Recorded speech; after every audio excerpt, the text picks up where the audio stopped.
This morning on Breakroom Mom, I am super excited to be speaking with Audra Phelps. Audra founded Mama Audra to help moms unravel the web of old beliefs after leaving the LDS church to discover their own identity as a woman and mom. She has over 15 years of experience in international education and coaching, and discovered her passion in supporting moms grappling with grief, mom guilt, and identity loss after a faith crisis. She began her career as a high school biology teacher and was raised in the church. When she finally made this life-altering decision to leave the church, she found herself sinking in uncertainty and lonelier than she'd ever been before, and constantly feeling like she was failing her children. Good morning, Audra. Good morning. Happy to see you. Happy to see you. And where are you finding us, Audra? Because you now are living internationally. Yes, I am currently in Southeast Asia in a very small country called Timor-Leste. So we share an island with Indonesia. Oh, very cool. Very cool. Well, thanks so much for navigating the time difference and making the time this morning. Of course, my pleasure. Audra, I just read some of your bio to our listeners, and oh my goodness, I am ready to dive into this and unpack it and learn a lot of things this morning, honestly. But before I do that, I want to invite you. Something that I do with my guest is called Our Turn for a Tantrum. So, Audra, this is where we get 60 seconds as moms to just vent about anything that we so want to. So I'm going to turn it over to you to share your tantrum for the day, and then I'm going to get into mine, and then we are going to dive into all things Mama Audra. Okay. I definitely have one ready. Oh, good. So I live internationally. I spend a fair amount of time in airports, and my tantrum would be when people watch videos or social media in airports or on airplanes or waiting rooms, and they don't have headphones on.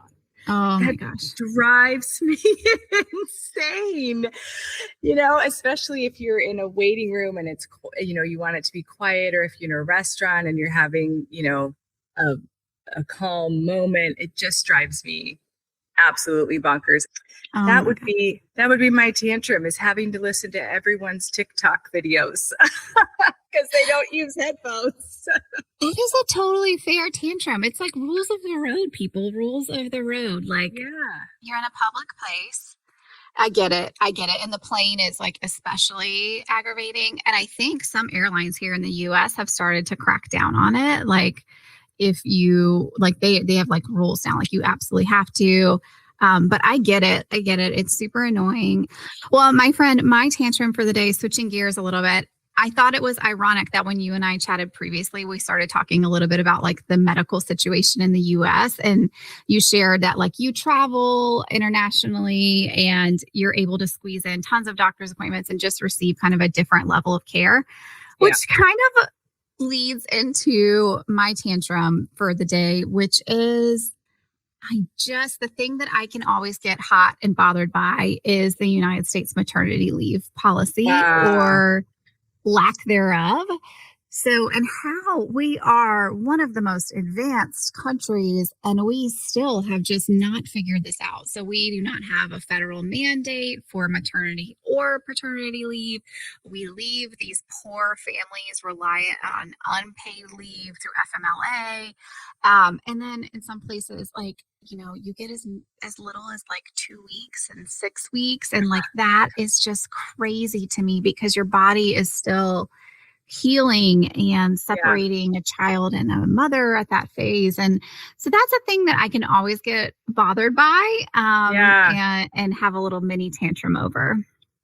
That's a good tantrum. I mean, yes, I have lived in other countries, and like the country I'm in now, which is probably one of the poorest countries on the planet, has a mandated 12-week maternity leave. I mean, if they can do it, why can't the U.S. do it? 100%. 100%. Oh my gosh. Yeah, that one really gets me.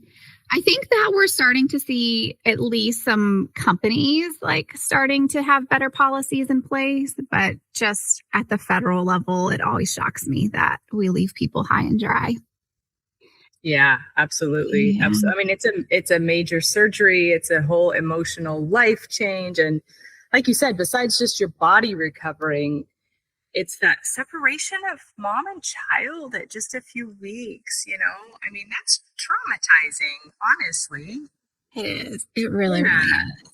It's really, Yeah. in other cultures, I know that there are like moms and babies that don't leave the house for 6 months. And, Yeah. we just have a lot to learn there, I think. Yeah, I agree. Well, speaking of a lot to learn, Audra, I am so excited to dive into your story and hear, all about your journey and how you landed where you are and how you're helping other mothers as they navigate their departure from the LDS church. So I want to talk, I guess we would be remiss not to start at kind of the mom gut and the breaking point for you. So I know that many women can probably tolerate the pressures of a super high demand religious culture for themselves, but then things change when they have children, right? And they Yeah. feel sort of responsible for how their children's lives are going to go and what they're going to subject their children to. So my question is, was there like a specific mom gut moment for you where, you looked at your kids and you realized you had to leave or you had to kind of forge a different path? There were many moments. My process of leaving was a slow event, but it definitely was mostly because I was reflecting on my children and what this would mean for my children. When my daughter was only 3 or 4 years old, we would go to church every Sunday as was our righteous duty to do. And so she was getting migraines and only on Sundays and only at church. And then she would come home and she would, 3 or 4 years old. And then she would throw up and we'd have to put her to bed in a dark room for a couple of hours. And it only happened on Sundays. It always started at church. And I remember just, even if I wasn't consciously aware of it, I knew the correlation. And I was like, there's something in her body that's fighting this. Right. And then as they got older, especially as they started to get into like preteen years, I had grown up with a lot of shame around my body because the church had taught that women who dress immodestly, it was basically our responsibility to, or if we dressed immodestly, then we were responsible for a man's thoughts. So yeah, so from a very young age, I learned that what I chose to wear or if what parts of my body I chose to expose was my fault if someone had an impure thought. And so then I had a lot of shame about my body. I had a lot of shame about showing any part of my body. And I was very insecure and I was always told to cover up. And I remember that shame just moving into my adulthood. And when my girls started to get to the age where, they were starting to go through puberty and everything, I thought, I don't want them to feel the way that I feel. Because I was ashamed to have a body that could possibly cause someone else to sin. Like, how ridiculous is that? But that was a real ingrained belief that I had. And I really didn't want them to also have that belief. And I didn't want them to ever feel that way I felt. So those were a couple things that were just like, this is happening with the kids. This is how I'm feeling. And I don't want my kids to feel this way. So something has to change.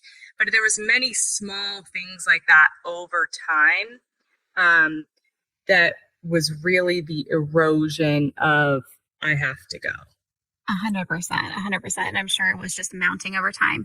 And remind me, Audra, I know we've talked about this. Do you have sons as well? Yeah. So I have 3 kids. My 2 oldest are girls, and then my youngest is boy.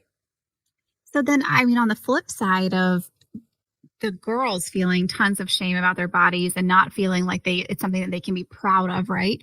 You're also like, and the intention is for your son and for you to teach your son, like a woman who dresses immodestly, like it's not your fault. It's not your fault if Yeah. you have sexual thoughts or, things like that, which is just so hard. Yeah. So that was a conversation. We had many conversations with him actually as he was growing up about, normal sexual feelings, and these are okay, and these are healthy, and everybody has a body. It's nothing to be ashamed of.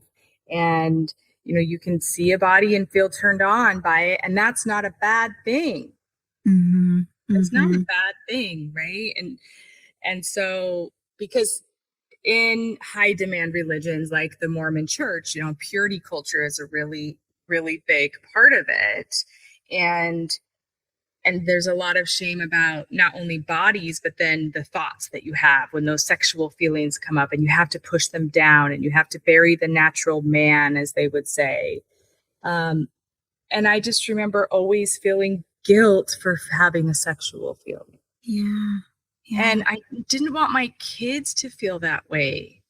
And so we really tried, as they were going through puberty and as they got older, to openly talk about these things. And we're going to use the anatomical terms, and we're going to talk about, what sex is. And we tried to make it as open as we could. No teenager really wants to talk to their parents about sex.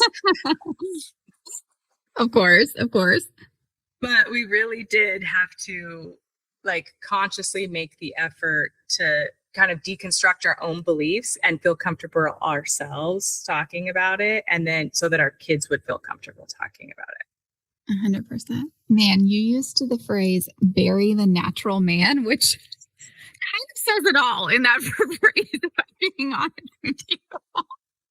Yeah. I mean, this is what I grew up in, right? It really is. It was all about pushing down who you are, letting an external authority tell you who you are and what to do and what to believe and what your life path is. Whatever feelings or emotions you have that might go against your divine role that was given to you, you needed to push that down and bend your will to the Lord's will, is what we were told.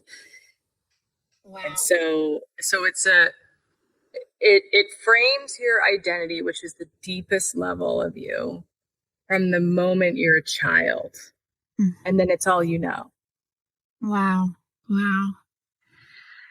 So I know that in Mormon culture, like you said, there's like this intense pressure on identity and like an identity of perfectionism and a righteous mother, so to speak. Can we talk a little bit about, obviously you've shared the impacts on you as a little girl and then on your children, but what did that do to like your mental health as a mother? Because I think as moms, regardless of what religion we're in or anything like that, we have so much intense pressure on us. So I can only imagine in a high pressure environment like that. Like, I think I would crack, to be honest. Well, I did crack. I left. But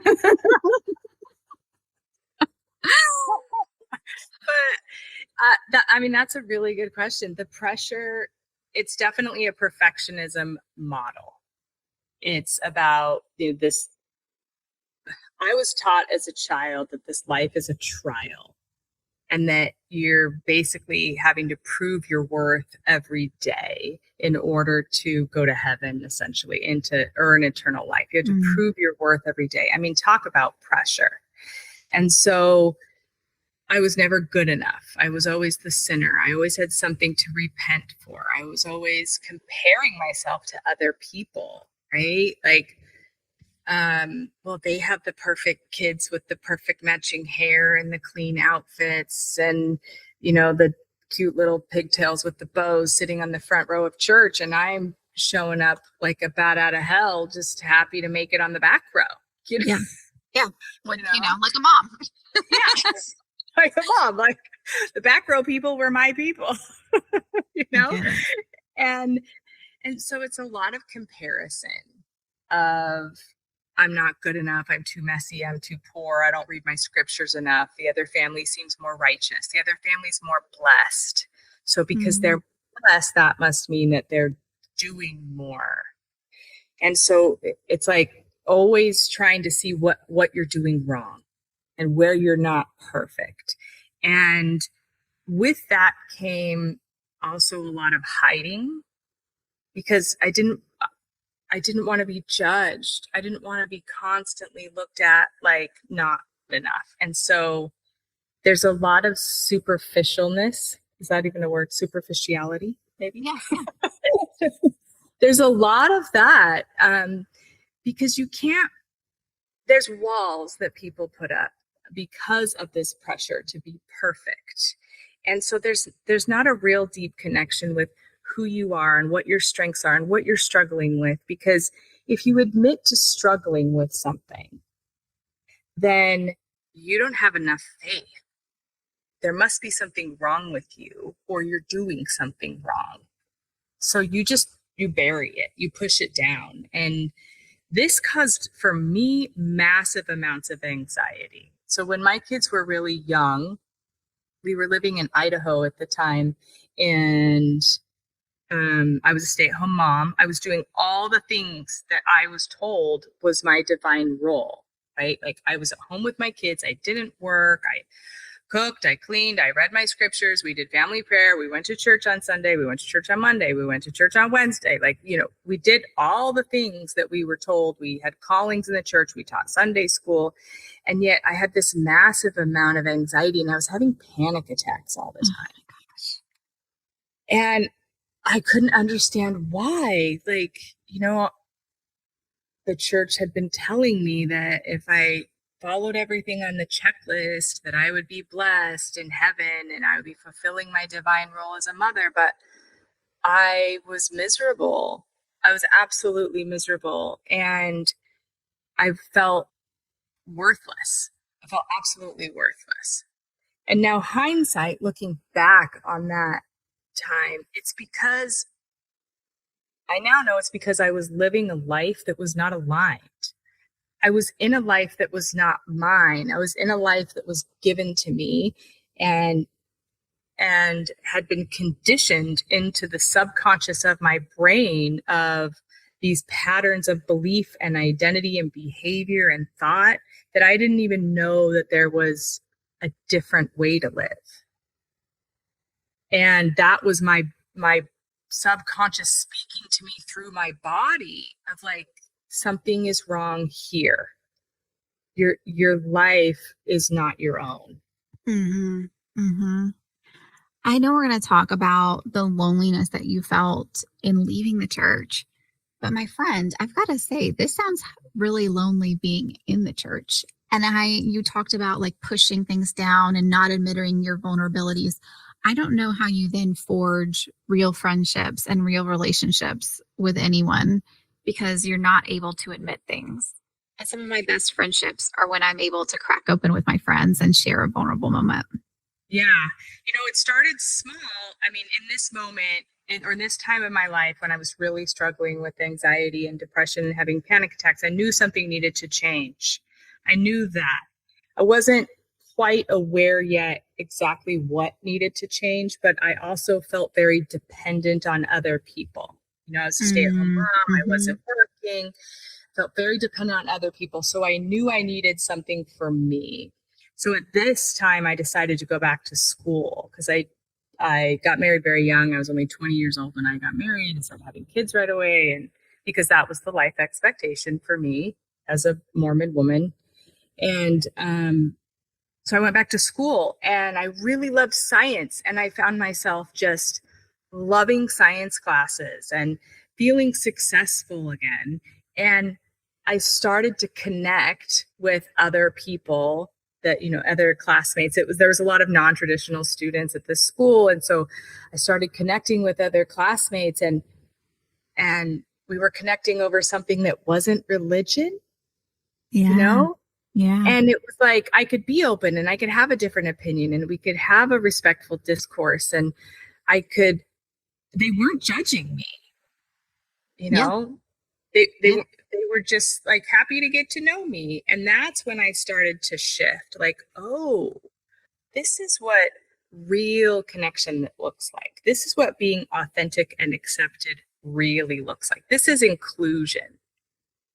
Thank goodness you had that experience and that exposure, because you could be right where you were, which is sad to think about. Let me ask you a question, because again, I'm pretty naive about the Mormon church, so I'm not going to claim to know everything, but taking those classes, was that something that was encouraged or discouraged, because you are kind of like forging your own path and doing something outside of the church? I think it definitely wasn't encouraged. Okay. When I was in high school, I was always encouraged to go to university, but I was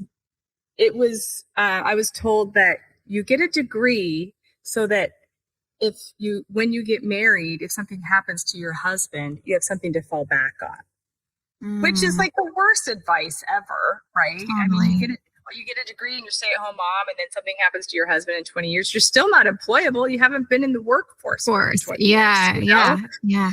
So that was the whole purpose of going to college for a Mormon girl when I was growing up, was that you would have something to fall back on if something happened to your husband. So going to school was never discouraged, but definitely working outside of the home was discouraged, because the church has this document called the Proclamation of Family, which defines very clearly what a man's role is and what a woman's role is. And a woman's role, my role, was the nurturer, the one to stay home and take care of everybody. Read between the lines. What does that mean? Well, that promotes people-pleasing behavior and burying yourself and not knowing who you are and making sure that you're responsible for everyone else's happiness. Yeah, everyone else's needs come before yours. Yeah. Because you're nurturing their needs. Yeah. Oh my gosh. I think we're going to shift into like kind of today's world and your business model. And I think anybody who starts out as an entrepreneur is scared.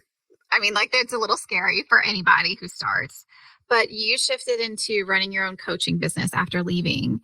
And how did that clash, or what was surprising to you or scary to you? Because you'd lived in this kind of world of traditional expectations, of which I'm sure running this business was not one. Yeah, definitely not. It's interesting, because I've now spent 15 years in education. So when I went back to school, when I was, during my anxiety and depression time, I decided to get a degree in biology education. But I chose to be a teacher. I chose to be a teacher because it was the most benign job a Mormon mom could have. Like, I could still fulfill my role as a mom, as a stay-at-home mom. To be with your kids, have summers off. Yes, exactly. They didn't have to go to daycare. I was the one raising them. And I knew I liked science. So I was like, okay, I'll be a high school biology teacher, right? So I went into that career not really thinking about what was best for me, but thinking about what was best for everybody else around me and for my role as a Mormon woman. And when I first started working, I was really happy to be working. I was really happy to, have my own purpose outside of the home, but still wasn't really happy. And then we moved overseas.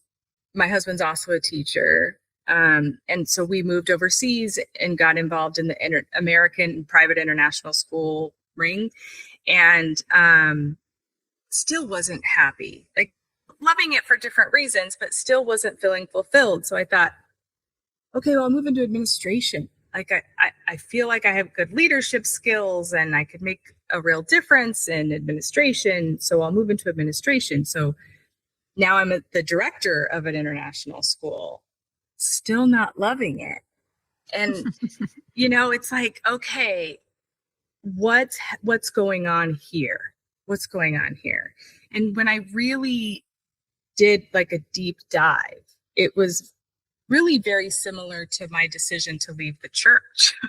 Maybe not quite so, ingrained in my head, but I had made that decision to go into education when I was a totally different person, when I was, a young Mormon mom. And now here I am, I'm 15 years later, and I've been in education. I'm a director of an international school. I've left the church. I have a totally different life. I can be whoever I want to be. The trajectory of my life can be different, but yet I'm stuck. I felt stuck in a life that I had created 15 years ago.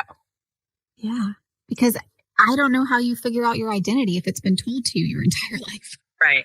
It's a long, but easy. Well, not easy. It's a long process, but if you have the right tools and strategies, there's definitely some ways to do it. And so I actually had my own coach at the time who was helping me with a lot of deep dives into like, what would my life have been like if, and I was questioning, I got married young. Would I have still chosen this person now, the person that I chose more than 20 years ago?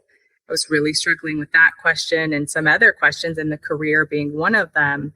And my youngest was just about to graduate from high school. And so I felt this opportunity of like, okay, I really can make a decision that's 100% mine. And it doesn't have to be based on what anyone else wants me to do or expects me to do. And so I told my coach, I'm thinking about a career shift. And I've been in education, and I really like working with the students, and I really like working with the parents. And I was thinking about being a parenting coach because I enjoyed when parents would come into my office and we would, talk about child development and psychology and kids and different parenting strategies. And so I said, I'm thinking maybe parenting coaching. And she said, well, what demographic do you want to work with? And I was like, oh gosh, I don't know. I mean, that's a big question. And she knew my history, obviously. And she said, have you ever thought of working with other ex-Mormon moms? Mm-hmm. And like, as soon as she said that, I had this full visceral reaction and I just burst into tears. I was like, that's it. That is it. Because when I left, I was so lonely and so confused, and I hid from it for a while. And then I didn't know how to tell my kids. My kids were ages 9, 11, and 13 when I left. I didn't know how to give them a moral compass when I didn't even have my own moral compass anymore.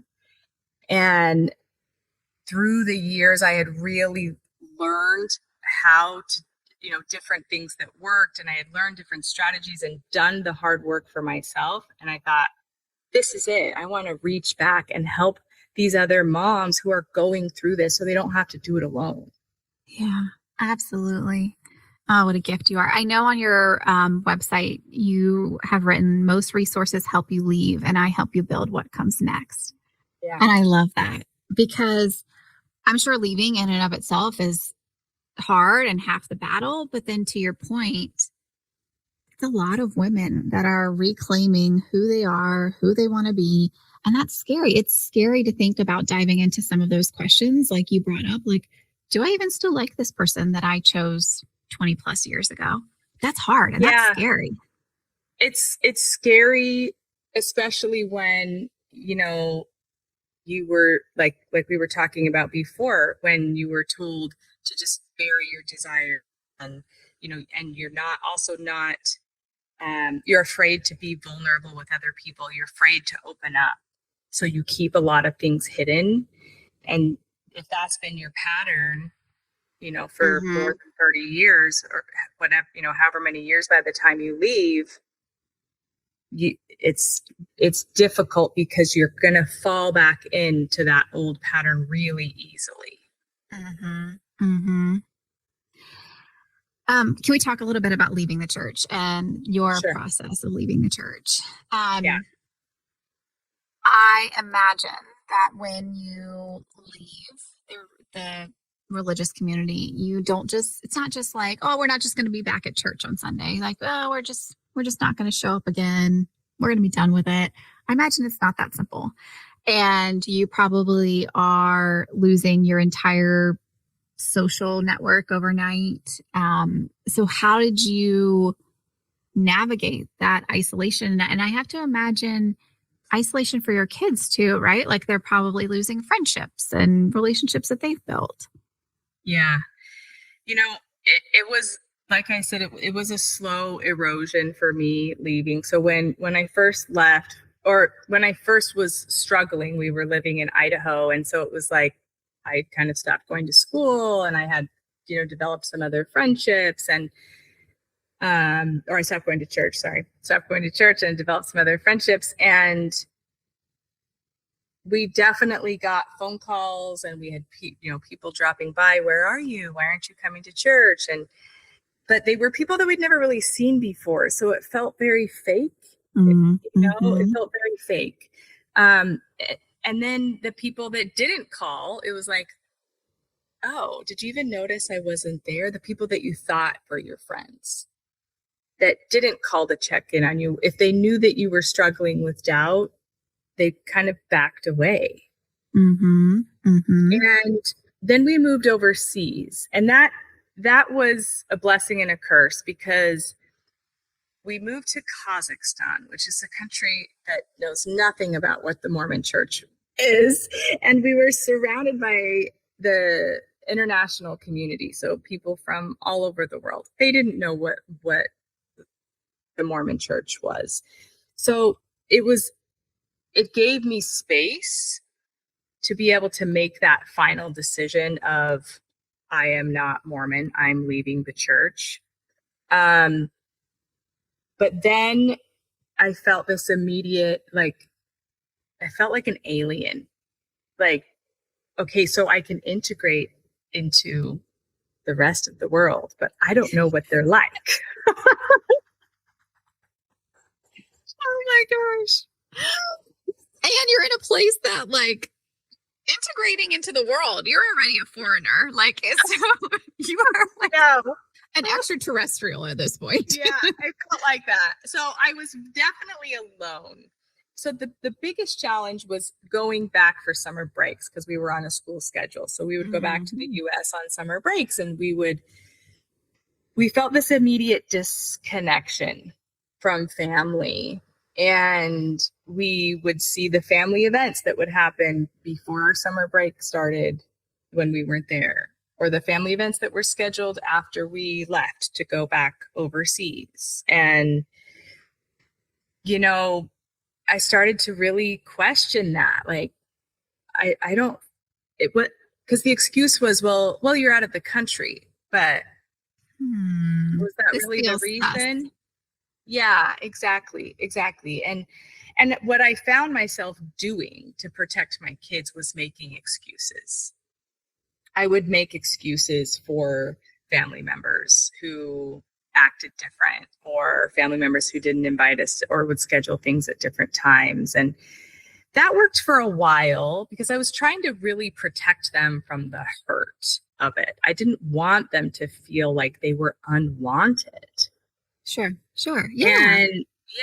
And that worked, honestly, until they were teenagers, adults. It worked for a while, but then the divide was just too wide for them not to notice what was going on.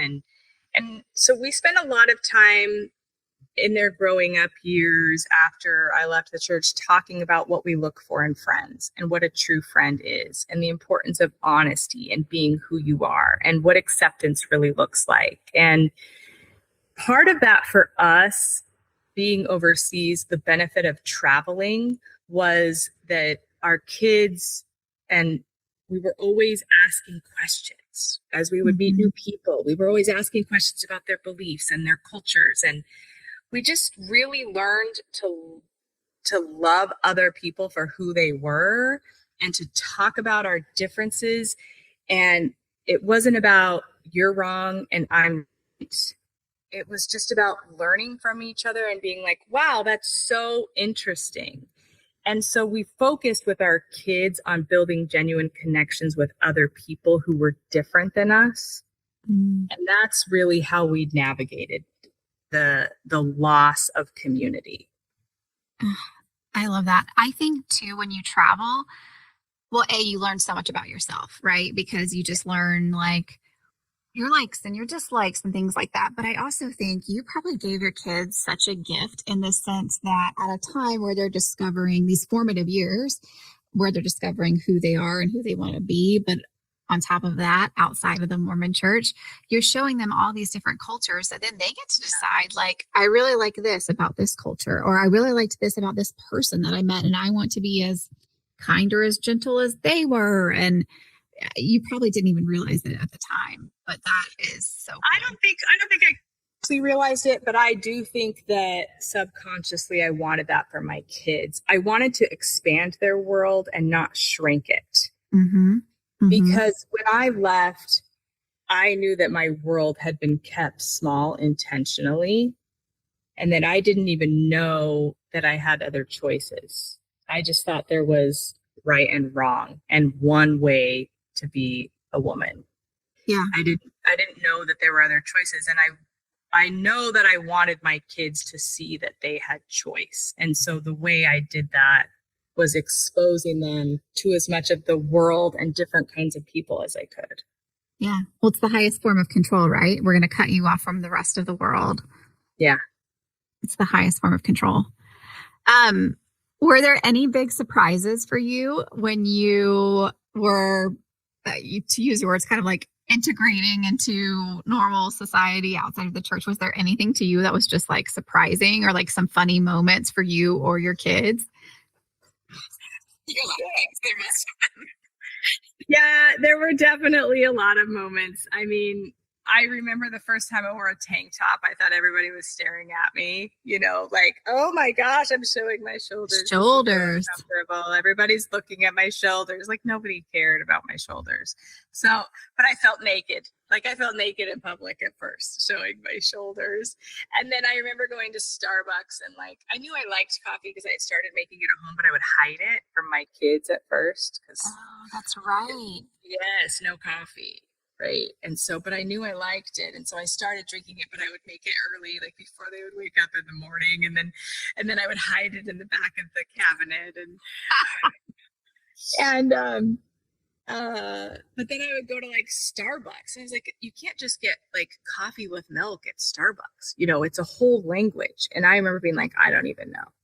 Yeah. Yeah. What do you mean? Can I just get a coffee? And they were like, well, what kind? An Americano, an espresso, a drip? I was like, I don't even know the differences between these things. What are you talking about? Yeah. So there was a lot of moments where I felt like I was growing up all over again. Mm-hmm. Mm-hmm. Yeah, for sure. What about your kids? Was there any, like, in that period where you're traveling and you're seeing different things, is there any like, oh my gosh, I didn't even know people could do this, Mom, or things like that came up? I remember the first like staff party at the first international school that we were working at. We were still like 1 foot in the Mormon church at this point. There was people drinking beer or whatever. It was a staff party, and there was families there. And I remember my kids being like wide-eyed, like, what are they doing? Mom, they're smoking. It's like, oh gosh, okay, this is going to be a whole conversation later. I was like, it's okay. Shh. Yeah. Don't tell them they're going to go to hell or anything. Like, yeah, exactly. Okay, like, I know. So, I mean, and at that time we were still, 1 foot in. So I think I remember saying something like, well, people make choices for themselves, and we don't make that choice, but they can make that choice. Sure. Yeah, sure, I said something super judgmental like that. Yeah. Oh my gosh. So as a coach today, Mm-hmm. you help women that are transitioning out of the church or have transitioned out of the church. How do you, now that you've been through it and you've done the work, how do you teach them to like reparent themselves and let go of some of the guilt or shame? Like when you are first working with them, like what does the first few steps kind of look like? Many women, when they come to me, they see the world as very dichotomous. So we touched on this earlier, like good or bad, heaven or hell, right or wrong. But the reality is that there's more than two choices for every decision. There's an infinite number of choices, and there's not necessarily some that are right and some that are wrong. They can be varying different degrees of that. And there's a lot of fear. Women come to me with a lot of fear of making the wrong choice because all they know is right or wrong. They don't know that maybe there's 10 different ways to handle this parenting situation that are all right? Depending on your kids, there's 10 different right ways to handle something. And so we spend a lot of time talking about paying attention to your body, because that's your first sign of whether something is aligning for you or not, right? Your subconscious mind speaks to you through your body first before your conscious mind has time to talk them out of it. And so there's also a lot of work around like the definition of a good mom, because again, they're still thinking good versus bad, one or the other. There's only one right way to be a good mom. And the reality is that your definition of a good mom was given to you by your parents, by the church, by society, and you've been measuring yourself against that, against someone else's definition of a good mom.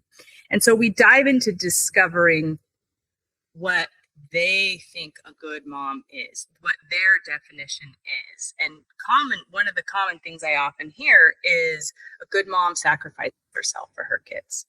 But when you really dive deep and you start asking questions about that, you find that most women are actually very resentful of that belief. And so I start diving a little bit deeper. So journaling and questioning is really integral to get them to kind of start poking holes in those beliefs that they're uncovering. And so I started asking really good questions like, oh, okay, so you believe that a good mom sacrifices for her kids. Okay, so when did you decide that? For yourself, yeah. Was that something you came up with? Yeah. And then they're like, oh, when? Oh, I don't know. I mean, I guess I just, since I was a kid. Okay, well, who did you get that from?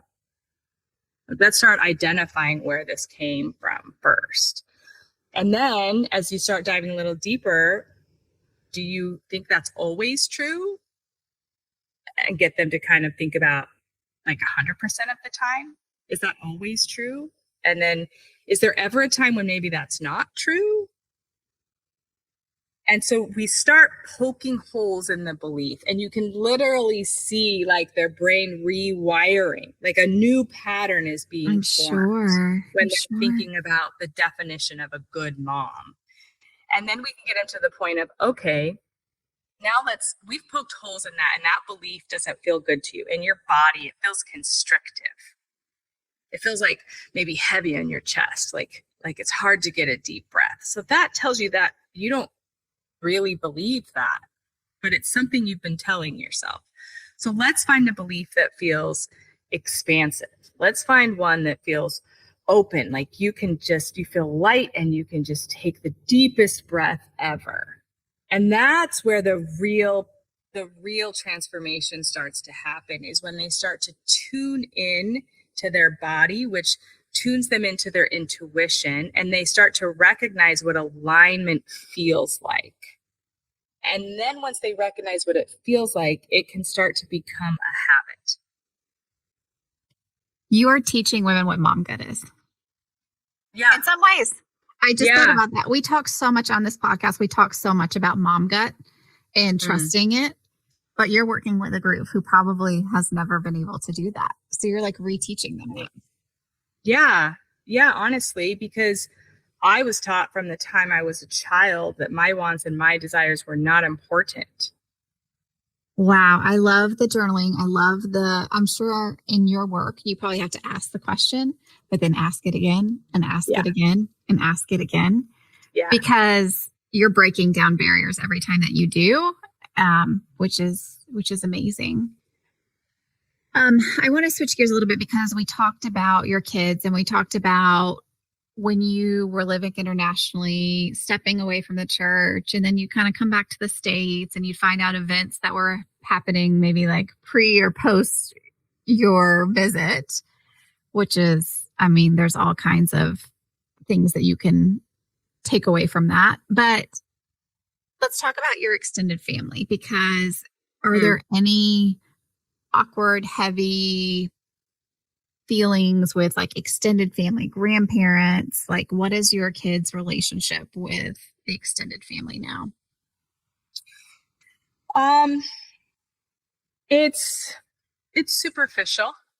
It's definitely superficial. My kids don't open up to the extended family very much. I would say it's different depending on which side of the family you're talking about.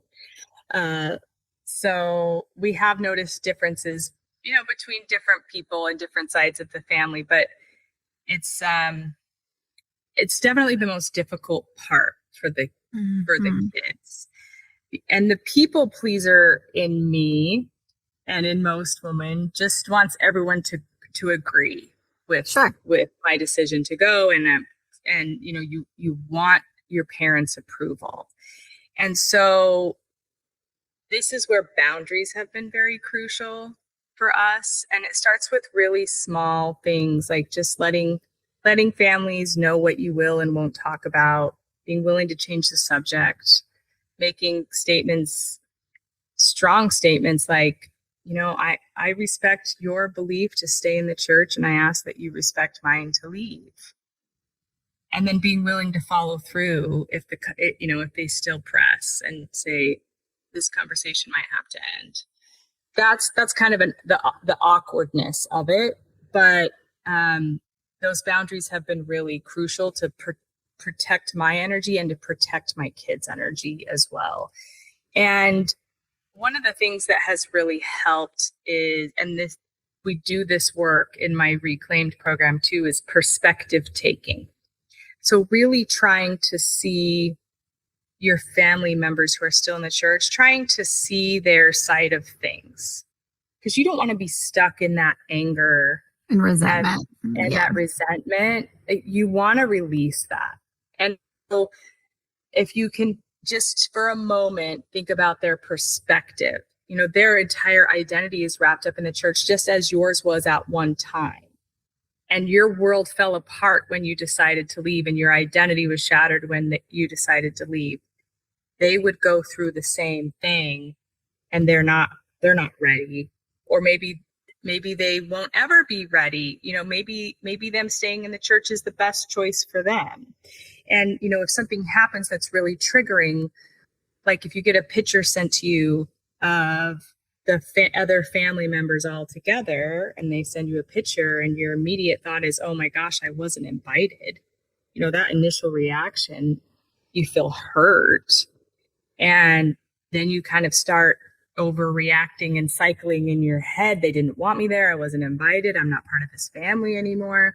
But if you can take a minute and pause and go, okay, but what if that's not the only option? What if there's another explanation? What else could be true that could soften this emotion? Is it possible? Doesn't have to be true, but is it possible that picture was sent with the intention to include me? Yeah, to say we miss you or wish you were here. Right. And if you go, yeah, okay, that could be possible, you just softened and you went from anger to maybe doubt, which is a higher emotion, right? Or is it possible that maybe the intention was to make me feel included? Or is it possible that was just their way of reaching out by sending a picture? And if you can start to see different possibilities, it starts to feel better in your body and the anger dissipates. Yeah, I love it. It's the possible reframing of the situation. Yeah, exactly. I read a quote recently, and I think it just applies to this situation in general, which was, the more judgmental you are, the higher degree of shame that you carry. And I thought that as we've been talking, I've been thinking about that and just how interesting and parallel it can be to the church and to what you experienced with the more you pulled away and had doubt, the more people distance themselves from you. And it could be their own shame that they were carrying or feeling at the time. It could be their own shame. It could also be, we have this phrase in NLP, which is the type of coaching that I do, that perception is projection. So you can only really see what's outside of you if it's in you first. Mm-hmm. So it could also be that you're pulling away. And so then all you can see is them pulling away too. Yes. Right? Yeah. Audra, I know you're working specifically with ex-Mormon moms, but I got to tell you, when you're talking about the family and the boundaries and all that, and like that, I'm like sitting here thinking about like, that's true for a lot of people right now, and just how they are experiencing the world with their families and differences of opinions and viewpoints and all the things. Yes, we navigate this in a lot of spheres, not just religious. Yeah, for sure. My friend, we're going to start to wrap up because you have been more than generous with your time.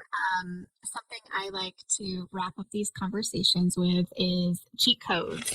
So cheat codes are anything that you have implemented in your daily life that has just made things run more smoothly. Do you have a cheat code today, my friend? One thing we started doing when our kids were teenagers, and they went through the phase of refusing to talk to us, which is very normal for any Very normal. Very teenagers are refusing to listen to you. They'll listen to their teachers, but they won't listen to their parents. Like, this is normal. So what we started doing was Sunday check-ins. So every Sunday night, we would do check-ins just for like 15 minutes with each kid, but they had to prepare. So they had to come with something great that happened to them that week, a challenge that they need some help with, anything coming up in the next week that we needed to know about, and then a question. And they had to have something for each one of those. Oh, I love it. I love it. At first they fought it, right? Okay, so they did fight it, but the more we did it, then like if we missed a Sunday, our son especially would be like, we haven't done Sunday check-in yet. I have my list ready. Are we going to do Sunday check-in? Like, they really started to look forward to it. And we just felt like this was this time where we could really connect, and we learned things about them that we wouldn't have known otherwise, just in the hustle and bustle of our everyday life.